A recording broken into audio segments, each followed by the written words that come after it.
namazi me xhamat. Namazi me xhamat është subhanallahu një terapi edhe imanore, madje edhe psikike, po edhe shoqërore.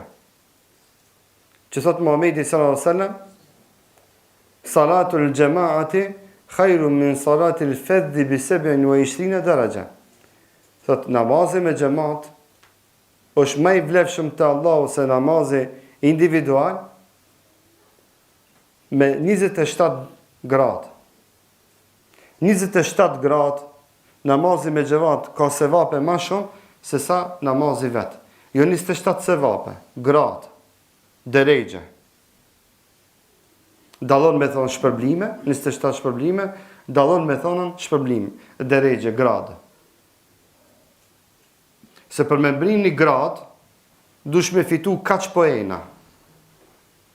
Shembull, për me fitu me hi viti i dytë, me dal viti i dytë, dush me kry vitin e parë, që ka kaq provime, kaq kolokviume, kaq orë, dush me plotsu këtë me mbrim gradën e dytë. Andaj thot Muhamedi sallallahu alaihi wasallam, namazi me xhamat është 27 gradë me shpërblime më e lartë se sa namazi individual. Dhe namazi me xhamat, sikur ta dinin njerëzit vlerën e namazit me xhamat, jashtë gradave dhe shpërblimeve, besoni që do të kishin shku zvaritun me fal namazin me xhamat. Andaj tha pejgamberi sallallahu alaihi wasallam, lo ya'lamu an-nas ma fi an-nida'i was-saff al-awwal la atawhuma walau habwan. Sikurse ta kishin ditë njerëzit se çfarë shpërblimi ka në ezan e çfarë shpërblimi ka në namazin në safin e parë, do të kishin shku zvaritun në xhami. Zvaritun zhak do të kishin shku. Sikur ta kishin ditë shpërblimin e madh që e ka. Do me paskone pa kohë me pa dur, do të kishin shku zvaritun. Veç me pas ditë shpërblimin e madh që e ka. Sikur se njerëzit ja kishin ditë shpërblimin dhe efektin e namazit me xhamat në jetën e tyre, vallahi do të kishin lënë kur njerëzit namazin me xhamat. Edhe neve që falemi që jemi praktikant, çdo herë që namazi me xhamat na bëhet një rutinë, fillon me mungu namazin me xhamat. Se na bëhet më rutinë, diçka që e bëjmë çdo ditë, e harrojmë shpërblimin e namazit me xhamat dhe e harrojmë efektet që i ka namazi me xhamat në jetën tonë. Ai që është i rregullt namazin me xhamat,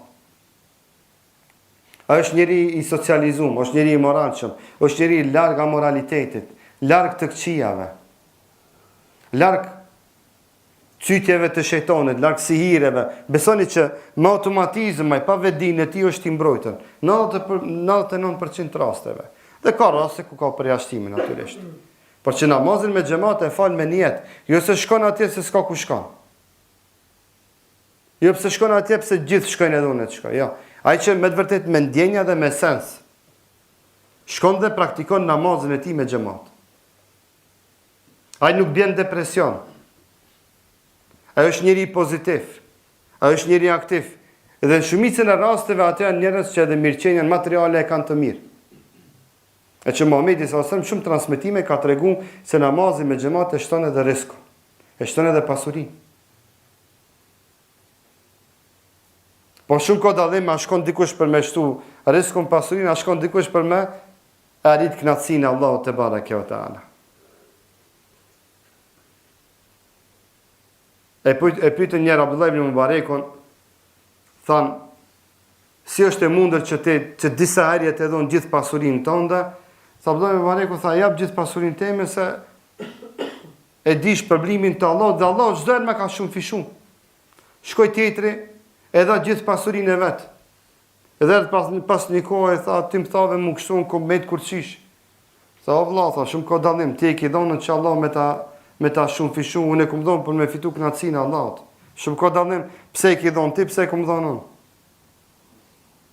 Shumë ka dallim për atë që shkon më falë në xhami, me fitu kënaqësinë e Allahut te bareke ve teala, dhe ai që shkon më falë në xhami pse ka lexuar një hadith se namazi me xhamat e shton rrezikun dhe bereqetin.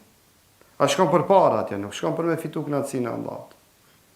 Dhe mbetet fatkeqësisht pa asnjë. Sikur njerëzit ta kishin ditë shpërblimin e namazit me xhamat dhe ndikimin e namazit me xhamat në jetën tonë. Vallahi, asnjëherë nuk do të kishin pas nevojë me konsumu barna kundra depresionit. Sa i cili del falet me xhamat, ai s'bjen depresion. Ai ka një motiv, ka një inkurajim, një angazhim, 5 herë në ditë, në gjitha kohrat që shpirti i tij ka nevojë për pushim. Dhe ka nevojë trupi i tij për aktivitet. E ka sabaj, e ka drekën, e ka ikindin, e ka akshamin, e ka yacin. Këto tajmingje besoni që nuk janë të rastësishme. Këto janë momente, këto janë kohra që edhe trupi edhe mendja kanë nevojë për një pauzë dhe trajtim psikofizik, që namazja jep e ofron atë. E që na fatkeqësisht s'dim me e shijuat kënaqësi, edhe shumë njerëz si pasojë dhe rjedhoj që nuk ja din këtë vlerë dhe këtë ndikim namazit që e ka, binë në depresion. Dhe ta provojnë namazet e shoh. Gjithatë vetë mos e helmoni veten, sa ato barna kanë edhe domino efekt, dhe kanë edhe dëmet e veta dhe pasojat e veta, le të angazhojnë veten me vepra të tilla me cilat Allahu është i kënaqur, që fitojnë edhe shpërblimin e Allahut, por edhe kanë me trajtu vetveten e tyre dhe kanë me ndryshu jetën dhe qasjen e tyre. Pejgamberi sallallahu alajhi wasallam tha për namazin nafile që me e falë në shtëpiat tona. Tha Muhamedi sallallahu alajhi wasallam, fadlu salati ar-rajuli fi baytihi ala salatihi haythu yarahu an-nas ka fadli al-faridati ala at-tatawwu. Tha vlera e namazit nafile të shtëpia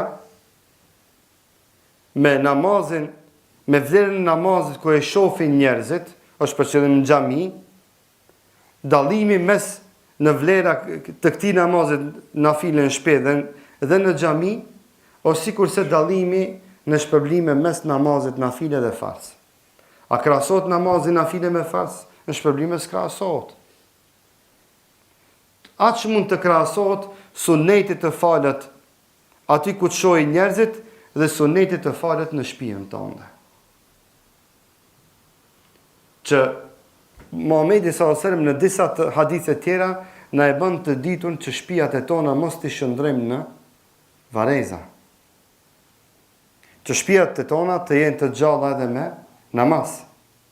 Krahas aktiviteteve tjera, ta kemi një timing, ta kemi një rit nafile që na do të kryejmë në shtëpiat tona, jashtë asaj që kemi obligative të kryejmë në xhamiat tona. Sot njerëzit më të zhvilluar në botë dhe njerëzit që janë pak më haj sipas atyre që janë më të kujdesshëm për vetveten, çka bëjnë ata? Praktikojnë yoga. Praktikojnë yoga, veç si u veni natë me mu falë, asgjë më tepër. Por përsëri atë zbrastir imanore dhe shpirtërore që e kërkon shpirti, fatkeqësisht nuk mundën me gjetë dhe Zotin e lutim që Allahu ti i udhëzon.